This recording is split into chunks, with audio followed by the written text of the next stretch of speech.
Residents restocking for the week at the mini market right at the entrance to the Ijayo Jokoro community in Ifako Ijayo local government area of Lagos State. The town, which lies on the outskirts of Lagos and shares a border with Ogun State, has been witnessing violent invasion by some youth. At the junction of every street, the leftover of bonfire tells a story that there has been some form of unrest in the community. They are 500 in numbers, come from Ogun State. Immediately, DPO here in Ojokoro go out with his boys. Later, we see that about 250 police came to our area in Ojokoro here. I am a hunter. So immediately I heard they are coming, I dressed up and I was ready for battle. I am over 80. In those days, when I was younger, I mean, they would meet me on the road. It has happened several times. So I dressed up and fully prepared, sat down in front of my palace. But fortunately, our boys and the police, they really meet them and they couldn't go into the nooks and corners of the community. Other leaders would rather play up their demands. They need more vehicle and more police. They need more vehicle and more police, because here they try a lot. Reacting to the incident, the Lagos State Commissioner of Police Hakeem Odumosu explains that residents should not entertain any fear as enough security arrangement has been made across the state. So we can actually control it, and even not only asking them not to enter Lagos, we even pursue them to inside that exit to pick some of them to show evidence that they actually live from Ogun State. They recorded this. But by and large now, all what we want collectively is peace, irrespective of geographical demarcation. Everybody is a Nigerian. Everybody is entitled to peaceful coexistence. Residents agree that with the persistent rate of invasion from border communities in Ogun State, the police should intensify their patrol across the border of both states. Welcome back. I was telling him, let him say the rest here, because we'll have him right here with us, Hakeem Odumosu, Commissioner for Police in Lagos. Thank you for coming on this morning. Thank you. It's our pleasure. Well, I know your men must be contending with a lot, because at the moment, everywhere is awash with clips, videos. If it's not Agege or somewhere in the outskirts of Lagos, they're talking about one thing or the other. But there's this recent one now where they think that something is not right with Agege, that there's some robbery incidents or cases reported there. What can you tell us about that? No, Abdul, I just want to make it categorically clear that there's no single case of robbery in Agege axis. It was just a mere case of apprehension. Because of the little incident that happened, so about 4 days ago, where some miscreants at the borderline between Ogun and Lagos State decided to exercise unnecessary, unlawful acts, and which police rose to. And those in Agege now, because of the previous experiences they had with all this, they call them 1 million boys they had previously, not even this year. So previously now, they became apprehensive. That because of the dastardly acts that they normally do, prior to my coming in now, and so that is what brought that agitation. So they came out on their own with the intention of, well, if they want to come, let them come. We too are ready to defend ourselves. That's just it. But just that apprehension.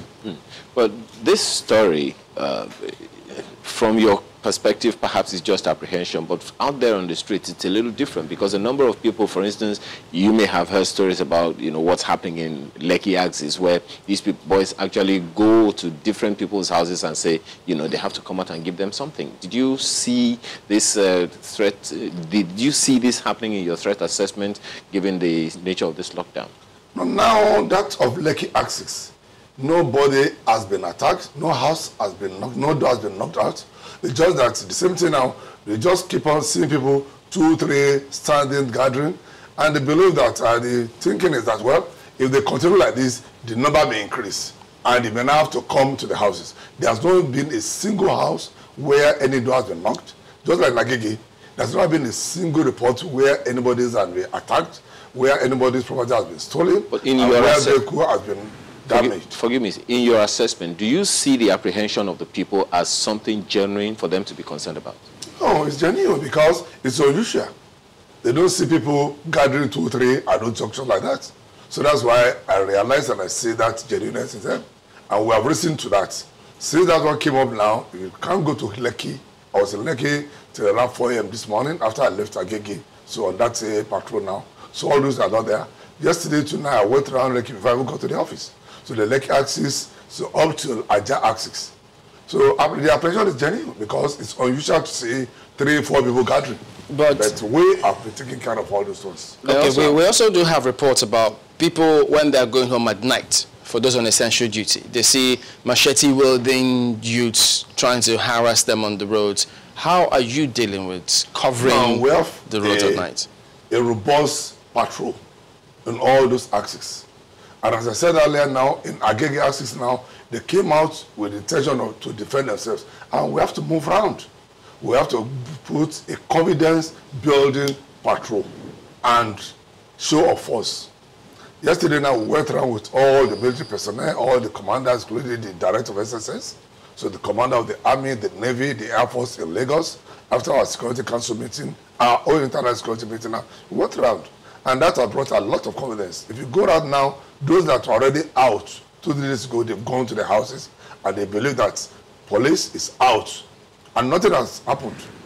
How are you, I know it's a lot of work for your men now, given, you know, the population of Lagos and all, but how are you handling this, the enforcement of this lockdown, given that ideally people shouldn't even be going out except they're on essential duties? Times when I'm passing through certain, junctions or, stops, police posts, I see right after the police post, there's a bus stop. It's populated with buses and with vehicles, and stuff like that. So how are you managing that enforcement? Now, the enforcement of that is because of those that have been given exception. The government is not out to punish its citizens. It's just that it's a necessity that they need to ask people to stay indoors. They need to have people now to maintain this, so that there will not be any spread of and to curtail it. And that is why government in its wisdom now decided to relax a bit and ask you now to move out between 10 and 2 to replenish. So maybe their foodstuffs and at home. So for foodstuff and just about 3 or 4 essential services. Transportation is not one of them, is it? Transportation is not one of them. We realize that one of the essentials, those exempted is the petroleum industry. That means that those convey petrol from one part of the country to another. I realize that Lagos has most concentration of the ports, so the loading bays in the country. And the filling stations too are exempted. People have to get there now to get the fuel.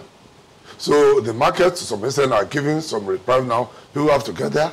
The banking industry now, they are part of those exempted. Are you saying that the transport sector is exempted? It's not exempted. Okay. Because we are, as I'm talking to you now, we have almost over 1,020 vehicles were impounded, all those that contravene. Now, in our custody. Do your men keep on enforcing this? What about people who want to? And not in a forceful way that will lead to. What about people who want to go and buy food? Do your men allow them to go and buy food now? So they're allowed to get the food now, and that's why food processing, food distribution, and outlets are exempted.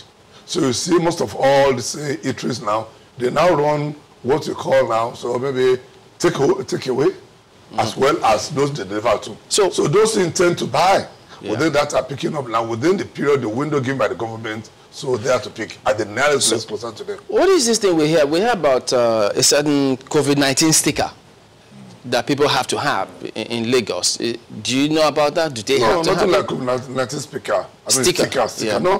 What just happened is that, so the areas where the federal government is exempted, so there are people within the Lagos state government, so that stickers are out. If, for example, now you are in the telecommunication industry now, so the Ministry of Science and Technology oversees that. If you are in the media industry now, so the Commissioner for Information oversees that. If you are in the medical field now, the Commissioner for Health oversees that. So those that are exempted with them, because so many people take advantage of this. So those are exempted now. So various stickers are designed by the state government now to actually restrict to only those that are exempted. Okay. Those One are more the thing. ones. I'm concerned, and I know a number of people are, that most of your men that we see doing their jobs on the streets, they do not have PPEs. They don't have masks like you have. Yes, Why yes, is that? So many people are concerned about that. So the state government gave us. And today now another set, another batch will be delivered. So all these ones are delivered now. You know the population of police in Lagos. So that we know that we need to protect ourselves too. But the federal government provided some, the state government only provided, and continuously they are giving to us. So they gave us, if you go to all the police stations now, in compliance with our general police directive now, you see running water, soaps everywhere. All the police stations, all the police formations. But those on the road, so the few we have now we're giving out, and we are expecting another consignment today, the state government, which are disputing out. We know you have a busy schedule, but we have no choice because we'll keep knocking on your door. Yes. Because if the viewers reach us with questions or anything, we have to get across to you and then let you respond to them. So, but we do appreciate your comment on this morning. I just want to appeal to members of the public and to assure them that their lives and property are safe. So police is on top of it. They should go about their normal duty, those who have been accepted. And those who are accepted now, they should place, so confine themselves now so their areas without moving out. All right then. So we'll be back in a moment. Stay with us.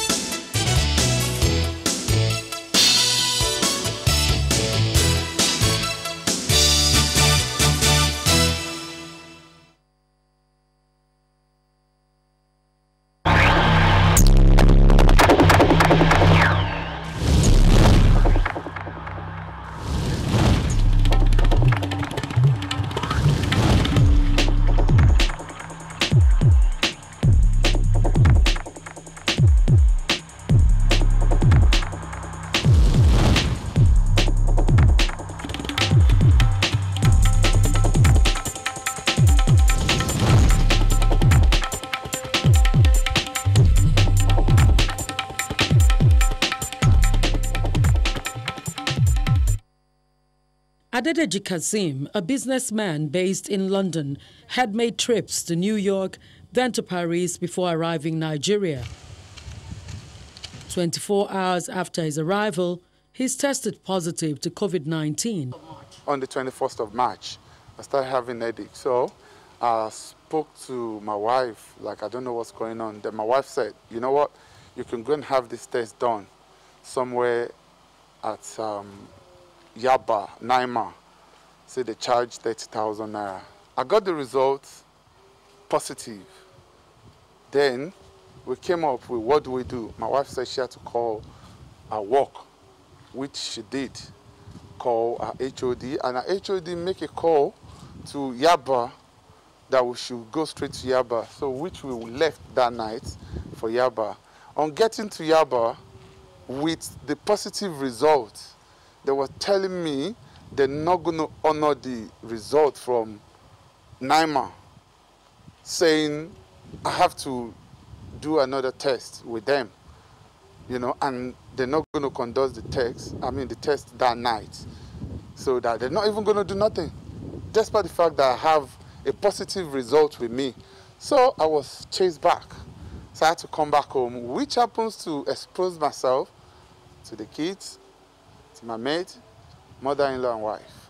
It's very possible if they've attended to me on the first day I went to the center, my wife might not have it. It's very likely. Because right from my return, I've tried to be on my own. Just in my room by myself. She only brings food and all that. Adedeji is worried about how the public is flouting the stay-at-home directive of the government. He warns of the danger. Coming on live, talking to you guys now, is not something I want to do. But I have to do it to save others. Because this thing is real. I've been through it. And I know what it is. This thing is real.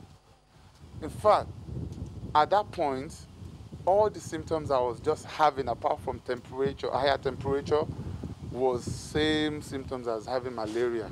But a lot of things going, I believe it depends on how your body can take it. I have grown-up men shitting on themselves. Seriously, I feel like crying while talking to you right now. After 17 days at the isolation center in Yaba, Adedeji is given a clean bill of health. But is there anything to worry about? You meet different doctors. The dudes say different things. Yeah. But the one that gets stuck into my head is there's a very, very, very low percentage of having it again. It's very, very, very low. You know, it doesn't want to say you can't have it again. For me just to be careful, you know, it just said it's very, very low. Adedeji says he has received a good news that his wife has tested negative to the virus after undergoing treatment for the first time. He awaits the final test result for his family to be back together again. Loretta Chiogo, Channels Television News.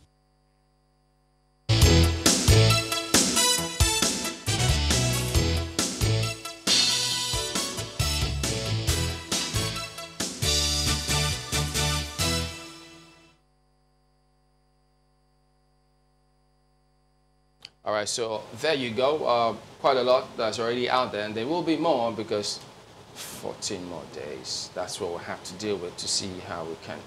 I hope this is end in 14 days. Well, it was first initial 14 days, now another 14 days. So I think... Second instance. Yeah. Will that be a third instance? Well, maybe given the trajectory of how things go, as at March 11, we had so number of cases in Lagos. Well, that's the thing.